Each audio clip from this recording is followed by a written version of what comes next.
approach is what it is. It's a hybrid, but it's similar to an amphibian. In the transition from the oceans to land, initially there were a lot of amphibians. Now there's not that many amphibians. The only reason that you'd ever need that gasoline engine is if the battery pack doesn't have enough range, if the recharge times are really slow, if there's no battery pack swap infrastructure, and all those problems are going to get solved.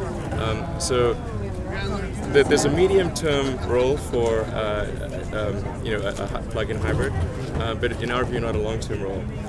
And the goal of Tesla is to try to bring the future closer sooner. You want to be a matter.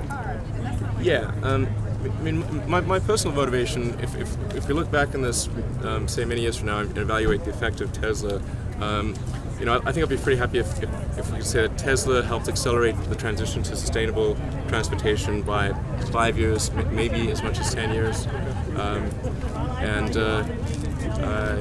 The vault is because of Tesla. I'm not sure if you're aware of that, but Bob Lutz does credit Tesla with as being the reason for getting the vault program going. More the sales point is it's not because you can't do the all-electric, it's simply because people, when they walk into a lot, just think, "Ooh, I don't know about that," and reassured.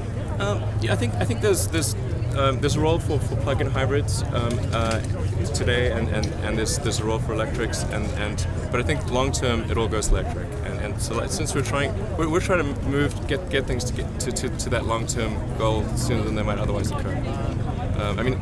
We have an unpriced externality problem, in that we're not. It's just a basic economics problem in that the cost of gasoline is not the real cost. That's the issue. If you price that externality correctly, then it would be electric real fast. So. If I can ask you just a quick personal question, 3 years ago, the company, I've heard you describe the sort of near-death experience of Tesla, and you sort of stepping in. Right. The first one in 2007, and then what you sort of put into it personally and financially to sort of keep it going at that moment, given the options you were facing. And I'm just wondering if you can reflect for a moment personally on sort of the journey from that moment to be standing here in front of. Yeah, I can't believe it. Yeah. Honestly,